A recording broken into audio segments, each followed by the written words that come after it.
Hi friends, Suzie here, and I just wanted to share a special moment with you. I am here on Pikes Peak, and it is absolutely extraordinarily gorgeous.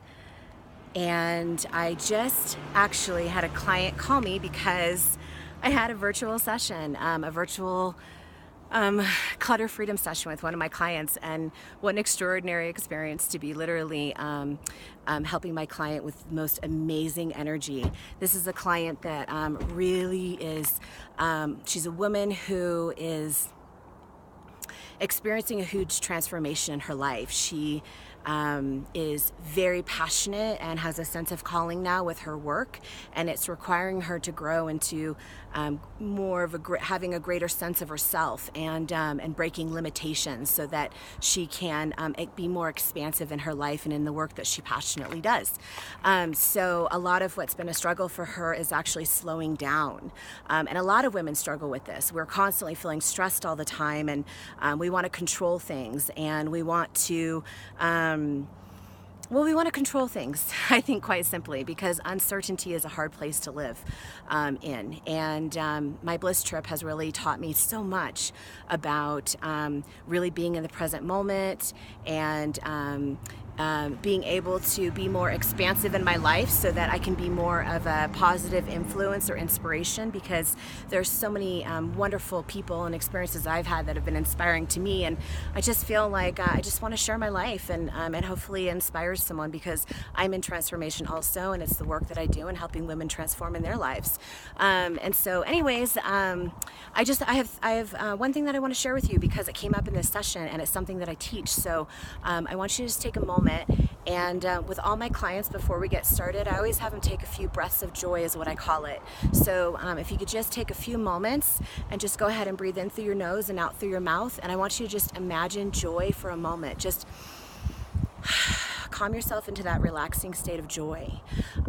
Once you feel that you're in a calm place and you feel that you're more relaxed, I want you to look around your environment, and I want you to think of three things, because when we are out of our flow, when we're out of our sync, it's because we are in some high level of stress. We're not in our centeredness and our calmness. We're not in our balanced state of being, and we're making decisions in our life from a peaceful place.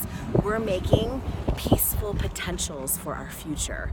When we are in a stressful state of mind, we are making more anxiety and stress circumstances in our future. So our power lies in our centeredness and our peace as much as possible, no matter what kind of chaos is going around. And I think that I am totally someone that leads by example and walks my talk, because I literally was sprayed by a skunk less than a month ago, and I was having a laugh attack, and really I was so high on adrenaline. It was I had to totally allow myself to let go of the chaos that was happening instead of resisting it. And I think that's what we do a lot in our lives, is we resist it. So a lot of times we also don't even realize the chaos exists around us, because we're just in it so much. So as you're just taking these breaths and you're looking around in your environment, anytime you want to get yourself back into the flow, there's three components to creating an inspiring space that's going to really support you, whether it's internally or externally going on.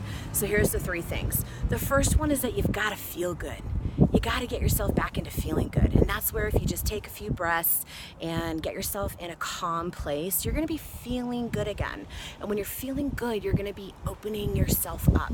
You're going to be in a calm place where you're receptive and you're open to the things that are meant to be coming into your life based on you specifically, because like a radio station, you're tuning into a frequency of a state of beingness that becomes more receptive. Number two is function. You got to look around and check out the function of your environment. Anything that is disorganized, clutter that's in the way, things need to be efficient and functional. So make a list of all the things in your current environment, just your one space, start out with, and then make a list of all these things that you need to get in function, so then you can work on having better function in that space. And the third thing you want to consider when you're wanting to get yourself back into that flow and looking around into your environment to make that happen